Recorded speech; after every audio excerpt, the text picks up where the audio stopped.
পশ্চিমবঙ্গের থেকে বেশি মুসলিম বাস করে অসম নামক প্রদেশে, সেখানে তারা বিরোধ করছে, গণতান্ত্রিক পদ্ধতিতে বিরোধ করছে। কেউ মানা করেনি আপনারা গণতান্ত্রিক পদ্ধতিতে বিরোধ করুন, কিন্তু আজকে যেভাবে মুর্শিদাবাদকে অশান্ত করা হচ্ছে, মুর্শিদাবাদে হিন্দুদের বাড়ি ঘর, মহিলাদের শ্লীলতাহানি, বিডিও অফিস ভাঙচুর, বিএসএফ এর কমান্ড্যান্টের উপরে সাহস কি ভেবেছে পশ্চিমবঙ্গের পুলিশ?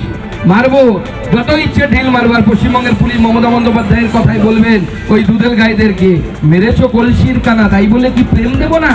বিএসএফ কোথায় ভেবেছে? ভেবে বিএসএফ এর কমান্ড্যান্টকে একটা ঢিল মেরে দিয়েছে, সঙ্গে সঙ্গে বিএসএফ প্রেম দিয়ে দিয়েছে, 4টে গুলি চালিয়েছে, একজন শুয়ে পড়েছে। এটা বিএসএফ এর ট্রিটমেন্ট, এটা নরেন্দ্র মোদীর ট্রিটমেন্ট। ঢিল মারলে পাটকেল খেতে হবে, পরিষ্কার করা শুনুন, ঢিল মারলে পাটকেল খেতে হবে। মমতা বন্দ্যোপাধ্যায়কে অনুরোধ করছি, পুলিশকে নিচে নামান, পুলিশকে অ্যাক্টিভ করুন, র্যাব নামান, লাঠি চালান, গুলি চালান, কাঁদানে গ্যাস চালান, এই সাম্প্রদায়িক হিংসা বন্ধ করুন।